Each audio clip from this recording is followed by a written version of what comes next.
Everyone in my town knew about the house on Willow Lane.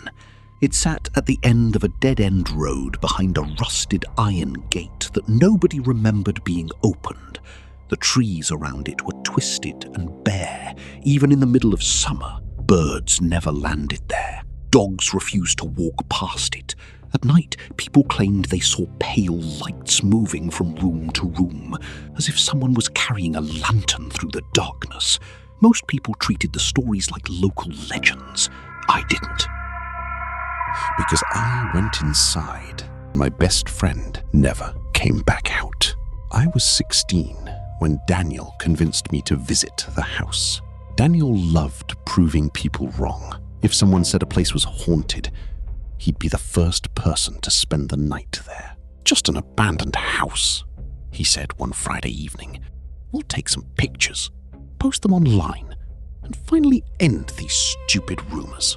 The sun was setting as we approached the property. The closer we got, colder the air became. I checked my phone. The temperature had dropped nearly 10 degrees. That's weird, I muttered. Daniel shrugged. Probably the shade. But there was something else. The sounds of the town had vanished. No birds, no cars, no wind. The silence felt wrong. The front door stood slightly open. Neither of us touched it, yet as we climbed the porch steps, it slowly swung wider. The darkness beyond the doorway looked deeper than normal darkness, like a tunnel, like something alive. Still, we entered. The smell hit us first. Not mold, not decay. It smelled like wet earth after a rainstorm. Fresh. The interior looked strangely clean. Furniture sat neatly arranged. Paintings hung straight on the walls. Nothing seemed abandoned. In the center hallway stood a grandfather clock. Its pendulum swung steadily. Tick-tock.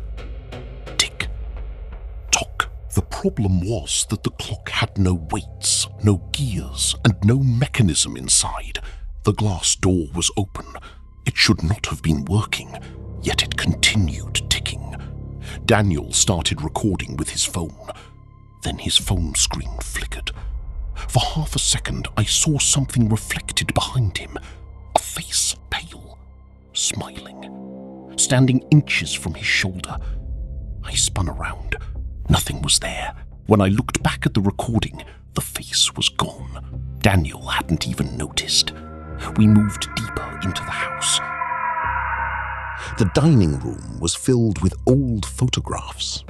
At first, they seemed normal. Families, children, birthday parties.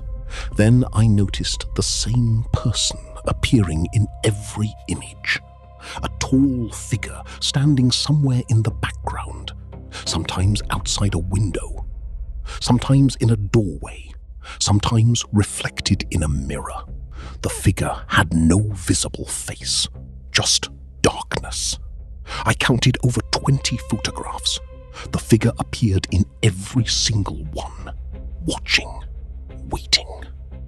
Suddenly, a loud bang echoed upstairs. We both jumped. What was that? I whispered. Daniel tried to sound brave. Probably part of the roof collapsing. Then another bang. And another. Like footsteps. Heavy footsteps.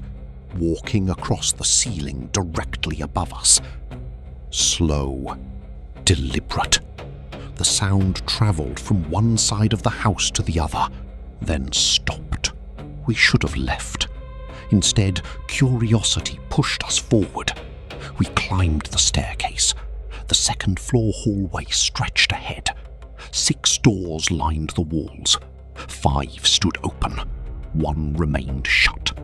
From behind it came a faint scratching sound. Scratch, scratch, scratch. The noise sounded like fingernails scraping wood. Daniel reached for the knob. I grabbed his arm. Maybe we shouldn't. Before he could answer, the scratching stopped. Complete silence. The door slowly creaked open on its own. Inside was a child's bedroom. Moonlight illuminated dusty toys arranged perfectly on shelves.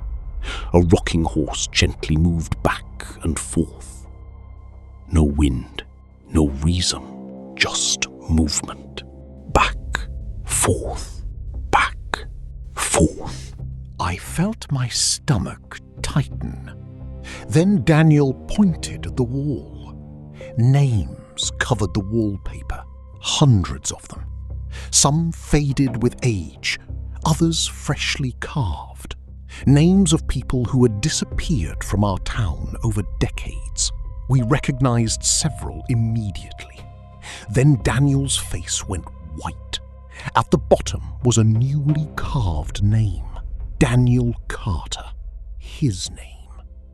Before we could react, the bedroom door slammed shut. The entire room shook. The rocking horse began moving violently. Toys crashed from shelves. A doll rolled across the floor. Its head slowly turned toward us. Its eyes opened, and it spoke. "Run!" The voice sounded human, desperate, terrified. The same instant, every toy in the room began laughing. High-pitched laughter filled the air. We kicked the door open and fled. The hallway was different, far longer than before. The staircase had vanished. The walls seemed to stretch endlessly into darkness. "What is happening?" Daniel shouted. I had no answer. Then the lights appeared, tiny glowing orbs floating in the darkness. At first, there were only a few, then dozens, then hundreds. They surrounded us. As they drifted closer, I realized they weren't lights. They were eyes, floating eyes, blinking, watching. A door suddenly appeared where there had been none before. It burst open. Several people stumbled out.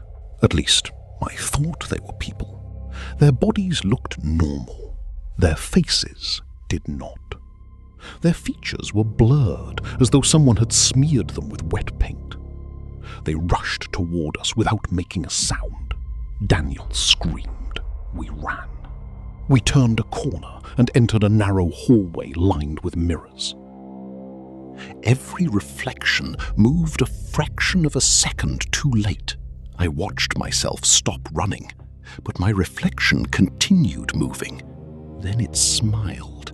I wasn't smiling, neither was Daniel. Yet every reflection in every mirror slowly grinned.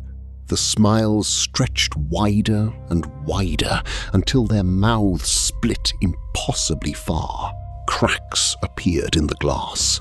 One by one, the mirrors shattered. Hands emerged from inside them. Dozens of pale hands, reaching towards us, trying to grab us. We escaped into another room.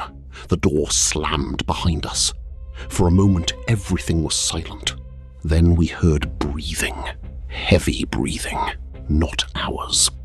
Something else was in the room, standing in the darkness, watching. The room suddenly brightened, and we saw it, the tall figure from the photographs. It was nearly 8 feet tall, its limbs bent at unnatural angles. Its face was a swirling black void.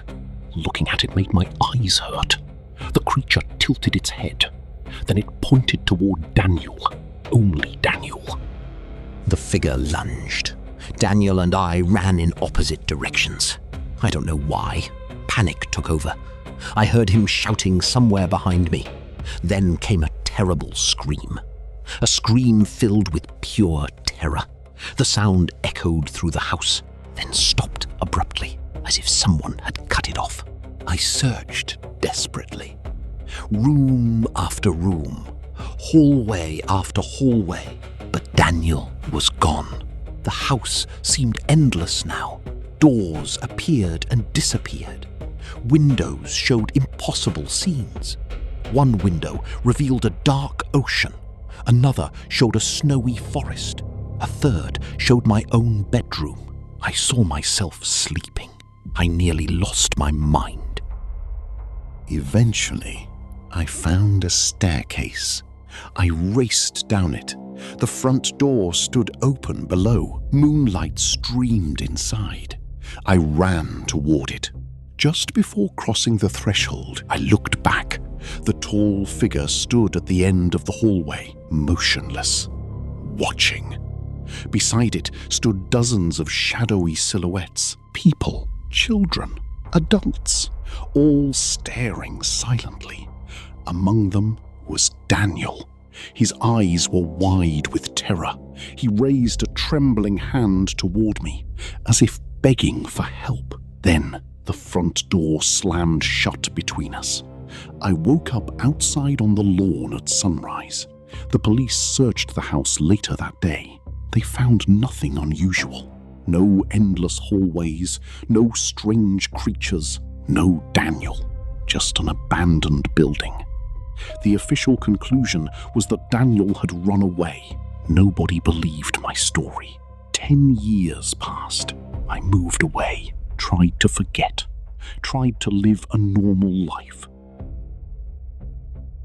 Then, last week, I received an envelope with no return address. Inside was a photograph, a recent photograph. It showed the house on Willow Lane. Standing in an upstairs window was Daniel, exactly as he had looked at 16 years old, not a day older. His face was pale. His eyes were filled with fear. Scratched into the glass beside him were 4 words: "It won't let me leave." My hands shook as I stared at the picture. Then I noticed something hidden in the corner, a reflection in the window. The tall figure, standing directly behind the photographer, watching whoever had taken the picture, watching me. On the back of the photograph was a final message written in shaky handwriting. "There's room for one more." The next morning, the photograph was gone, but muddy footprints led from my front door to my bedroom wall. And last night, I woke up to find a freshly carved name on my bedroom wall. My name.